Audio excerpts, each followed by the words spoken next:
Hi, I'm David, and I'll present my paper, Processing Results Simultaneously. What the paper deals with is a rationing problem, so a situation where you have a certain number of units of a good to allocate to agents, but we cannot use any price mechanism to do so. So it's a model without transfers. Typical example in market design is the allocation of seats at public school. Recently, we've been concerned about the allocation of vaccines as well. There are, of course, other such examples. A common solution for these problems is called a reserve system. And what this allows you to do compared to a single priority system is to split the capacity you have across different categories. And each of these categories is going to have its own priority over the agent. So instead of having a single priority ranking, you have multiple ones, one for each of the categories, each of which is going to allocate part of the capacity that you have. Typical example is that for public school, you could reserve some seats for students coming from specific neighborhoods. It would mean that some seats are prioritizing students based only on academic merit or some other administrative rules, while other seats would give a higher priority to students coming from specific neighborhoods. Now, the way reserve systems are typically handled, both in practice and in the literature, is through what is known as sequential processing. This is fairly simple to treat. You take each category one at a time. You allocate the needs of that category to the highest priority agents, and you go on one category after the other. This is fairly simple, but it turns out that the order in which those categories are processed is going to matter. And it turns out that everything else being equal, a category is going to matter more the later it is being processed. This can make the design of reserve systems difficult for policymakers because they have to worry not only about how much capacity to allocate through each category, for example, how many seats to reserve for students coming from a specific place, but also about the order in which these categories are going to be processed. Both are going to matter. How they're going to interact is very difficult to anticipate and can lead to unintended outcomes. What I do in the paper is propose a solution to this. The basic idea is to replace sequential processing by simultaneous processing. So instead of processing the categories one at a time, you process them all together. I'll give you some intuition as to how you can actually do this. The big advantage is that you no longer have any precedence order over categories. What I mean by precedence order is the order in which the categories are being processed. You no longer process them in a given order, you process all of them together, which allows you to treat them symmetrically and gets rid of that additional parameter to the system. There are two main reasons why I think this solution is useful. One is that reserve systems are used in practice. The second one is that the precedence order has led to some issues and could lead to some issues in other applications. I'll give a couple examples. And a nice example is what happened in Boston a few years ago. They had a reserve systems for the public schools, where in each public school, half of the seats would be reserved for students living within walking distance of the school, and the other half would be open. So they have a two-category reserve system, but it turns out that the reserve played almost no role because it was being processed first. So because of the order of processing, because of that precedence order, the reserve did not play the role that the policymakers intended. As a result of this paper by Delacretaz, Pathak, and Sunmez, the authorities realized what was going on and why the system wasn't working the way they intended, and they actually abandoned altogether the reserve system in 2013. Perhaps my solution would have implemented something closer to what they had in mind and could have saved their system. Recently, there's been some experimental evidence of this issue by Pathak, Jones, and Sunmez. They make subjects. They had subjects making decisions over different reserve systems. Without going into all the details, the main punchline is that subjects tend to correctly take into account the impact of all decision-relevant parameters except for the precedence order. So even in experimental settings, people have had a lot of difficulty figuring out how to treat that precedence order, which tends to corroborate the story in Boston that even high-level policymakers had difficulty dealing with this. One application that is very exciting for, I think, the whole field of market design is the use of reserve systems for healthcare rationing. This is a recent paper by Pathak, Sunmez, Inver, And in MES, the basic idea is to use reserve system to allocate medical goods. It's actually been recently implemented for the allocation of vaccines in some US states. Again, if we're going to use reserve systems in the medical sector, the precedence order could present an issue in terms of lack of transparency and possibly unintended outcome, which, given the high stakes there, could have some important consequences. So my solution could potentially be useful there as well. I'm going to now try to be a little bit more precise. Let me start by introducing the setup. You'll see it's a very simple setup. We have a set of agents. What those are depends on the application you have in mind. And we have a certain number of identical and indivisible units to allocate to those agents. Again, what those are could depend on the allocation you have in mind. Important to reserve systems is the set of categories. Again, this could represent different things. You could have as few or as many as you like. The model is completely flexible.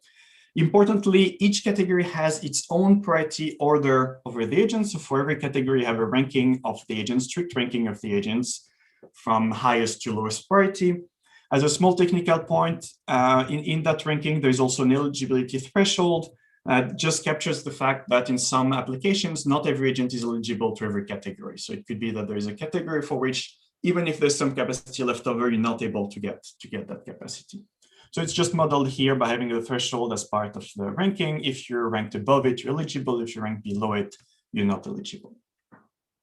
Finally, each category is going to have a quota. This is the amount of capacity that you allocate to this category.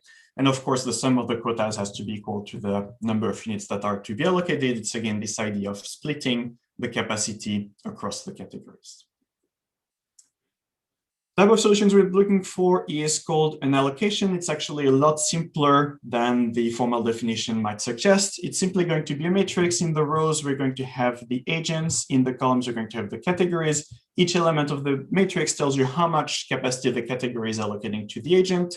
Every agent can be allocated at most 1 unit overall categories, and each category can allocate overall at most its quota. Every allocation will generate an aggregate allocation. You can simply obtain this by summing up over the columns. This tells you how much each agent is allocated in aggregate, so over all of the categories. And at the end of the day, this is what is really going to matter from the point of view of an agent, whether they get capacity from one category or another. That's just an accounting matter. What matters to them in the end is how much capacity they get in aggregate. Now that I have defined allocation, let me define 4 properties of allocations. The first 3 are completely standard and uncontroversial. To the best of my knowledge, they are satisfied in all papers on the topic and every application of reserve systems. And the 4th one is going to be the one that really sets my solution apart. Let me go quickly over the first 3. The first one is called compliance with eligibility requirement. It simply requires that you can, as an agent, you can only get capacity from a category if you're eligible for that category. Second one is called non-wastefulness. As the name might suggest, we want to eliminate waste. When do we have waste? Well, that happens when you have an agent who, in aggregate, is allocated less than 1 unit, so we benefit from getting more capacity. And that agent is eligible for a category that has some capacity left over, that is not allocating its full capacity. In that case, we have waste. This is what this axiom wants to avoid. Last, we want to respect priorities. So we want to avoid priority violations, which occur again when we have an agent who in aggregate is allocated less than 1 unit. And there is a category where a lower priority agent is allocated some capacity. So again, the priority of the first agent is being violated because that capacity should be allocated to her, not to the lower priority agent. So we want to avoid priority violations. So these, again, are standard and I think uncontroversial. The one that is really new to this paper and sets my solution apart is a condition that I call category neutrality. The basic idea is to say that if an agent qualifies for multiple categories, so has a high enough priority to get a unit under more than just one category, she's going to take the same amount of capacity from each of them. This is in contrast to most solutions, which which solve this problem by allocating a unit to the agent from one of those categories. Here, the unit can actually be split across the categories and will be split equally among them. Let me try to define this slightly more precisely without going into all the details. The basic idea is that as an agent, if you allocated less capacity from one category than from another, then the category that is allocating you less capacity must not be able to allocate you anymore. More precisely, it must be allocating all of its capacity to either you or higher priority agents. This is violated in that example here, where agent 1 is getting clearly more capacity from category 1 than from category 2. But clearly category 2 could allocate more capacity to agent 1 because there's no one above, so the one unit that category 2 has to allocate could go to agent 1. It's solved by this situation here, which satisfies the category neutrality axiom by splitting now that unit equally among the two categories. So how do we get to an allocation that will satisfy those four axioms? Well, I propose an algorithm that is going to get there. I'm not going to go into all the details, but the basic idea is the following. You'll see that it links to that idea of processing all of the categories simultaneously. So at the start, every agent is going to demand one unit. Every agent would like to get 1 unit. And now we're going to start with the capacity allocation stage, where every category is going to allocate its capacity to its highest priority agents. Typically, a category that has 2 units to allocate will allocate 1 to each of its first 2 priority agents. Now, importantly, you're doing this for all categories simultaneously and independently of one another. So that's really this idea of processing all of the reserved categories simultaneously. Now, of course, because we are treating each category simultaneously and independently of one another, it might be that an agent might be receiving a unit from multiple categories if that agent has a high enough priority for multiple categories.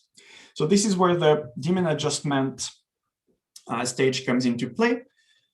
Whenever an agent is allocated more than 1 unit in aggregate, so more capacity than the agent needs, what we're going to do is lower that agent's demand. You can interpret that demand as being an upper bound on how much capacity the agent can be allocated from any category. So we're going to adjust the demand of the agent downwards until that agent is allocated at most 1 unit in aggregate. Typically, if an agent is allocated, say, 1 unit from 2 different categories, so 2 units in aggregate, the agent's demand would come down to 1/2. So that agent will now be allocated half a unit from each of the 2 categories and 1 unit in aggregate. So that's going to lower the demands. We then go back because we have some extra capacity to be reallocated. So we again go back to the capacity allocation stage. The categories are able to allocate capacity further down their priority ranking, and so on round after round. We keep going until we get to a point where no agent is allocated more than 1 unit in aggregate. At that point, we have found allocation. We have no more capacity that needs to be reallocated. So that gives us the outcome of the algorithm. Unfortunately, we may never actually get there. Maybe that the algorithm round after round still has some capacity that needs to be reallocated. However, the amount of capacity that needs to be reallocated is going to go down in every round. It's actually going to converge to 0, which means that the algorithm then converges to an allocation. So that already ensures that we do have an algorithm, we do have an outcome for the algorithm. We know that there is a unique allocation to which the algorithm converges. And so you can define this as the outcome of the algorithm. I'm defining this SR for simultaneous reserve allocation as being the allocation to which my algorithm converges. So we have a solution concept. We're still in a little bit of trouble to actually calculate it because the algorithm may require infinitely many rounds to get there. Turns out you can solve this by using linear programming. It leads to an algorithm that goes SRLP for simultaneous reserve with linear programming. It really works just like the one I described in the previous slide. Only difference is that whenever it slows down, you can solve a linear program that will take you where the algorithm is going in just one go instead of potentially infinitely many rounds. So this leads to a modified algorithm that will find the same allocation, but now there's an upper bound on the number of rounds after which this is going to happen. And actually, this upper bound guarantees that the whole thing works in polynomial time. So there's no particular computational difficulty in finding this allocation. Okay, so we have a solution concept. We know how to calculate it. There's no particular computational problems to doing so. But how does it fare with respect to the axioms that I set out at the beginning? Well, you might not be too surprised to see that it's going to satisfy all of them. In fact, the way the algorithm works really is going to guarantee this. It's constructed in such a way that what you get in every round is going to satisfy the 4 axioms. It's just that you have some extra capacity that needs to be reallocated. And this is why the algorithm is going to require multiple rounds. But by the time it's converged to an allocation, that allocation is going to satisfy the 4 axioms. The natural question, though, is whether that allocation is unique, or whether there could be multiple ones that satisfy the 4 axioms. And that requires a little bit of nuance. The short answer is no, it's not unique. There could be multiple allocations satisfying the 4 axioms. However, I think very importantly, every allocation that satisfies the 4 axioms is going to generate the same aggregate allocation. And this is important because it means that the differences among these allocations is going to be immaterial. It's just going to be a matter of accounting. As an agent, you might get a bit more from a category and a bit less from another. But in aggregate, you're going to get the same. So in aggregate, every agent is going to be allocated the same amount of capacity. So whether we use the allocation found by this algorithm or another one that satisfies the 4 axioms, it's not going to make any tangible difference. That gets me to the end of the talk. So what I do in the paper is propose this solution concept called simultaneous reserve allocation. Basic idea is to process all of the categories simultaneously instead of sequentially. I show that it's computable in polynomial time. You need to use linear programming to do so, but there's no computational difficulty there. Importantly, it's independent on any precedence order, so we no longer depend on the order in which we're doing things. It's going to satisfy 3 very common axioms, as well as the new one that I call category neutrality. And all allocations that satisfy these 4 axioms are going to be identical in aggregate. So in some sense, the 4 axioms characterize the aggregate allocation that results from the algorithm. Thank you very much for your attention.